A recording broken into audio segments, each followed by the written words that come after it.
అందరికీ మరణాతండి. ఈ రోజు వాక్యము ఆదికాండము 3వ అధ్యాయం 3వ వచనం 2వ లైన్ చదువుకుందాం. దేవుడు మీరు చావకుండానట్లు వాటిని తినకూడదని వాటిని ముట్టకూడదని చెప్పినని సర్పముతో అనెను. ఆమేన్. ఈ వాక్యం మనం ధ్యానిస్తా ఉన్నప్పుడు ఆదాము అవ్వలు దేవుడు తినవద్దన్న పండు తిని పాపం చేసినట్లుగా కనబడతా ఉంది. కనుక పాపం వల్ల ఏమైందంటండి, దేవునికి మానవునికి దూరం ఏర్పడింది. కనుక తెగిపోయిన ఈ బంధాన్ని కలపడానికి క్రీస్తు ప్రభు లోకంలోనికి వచ్చారు. మానవుడు ఏమైతే కోల్పోయాడో వాటిని తిరిగి దయచేయడానికి యేసు ప్రభు వారు వచ్చారు. అసలు మానవుడు ఏం కోల్పోయాడు అని అంటే దేవుని స్వరూపాన్ని, స్వభావాన్ని, స్వరాన్ని కోల్పోయాడండి. కనుక తిరిగి వాటిని మనలో నింపడానికి, దేవుని రాజ్యానికి చేర్చడానికి ఆయన మన కోసం వచ్చారు. వాక్యం సెలవిస్తా ఉంది.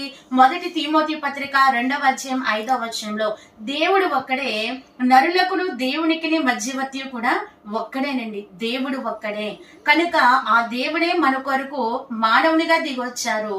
అట్టి ప్రభువుని మనం ఎప్పుడు నింపుకుంటామో, ఆయన స్వరూపాన్ని, స్వరాన్ని, స్వభావాన్ని ఎప్పుడు కలిగి ఉంటామో అదే నిజమైన క్రిస్మస్.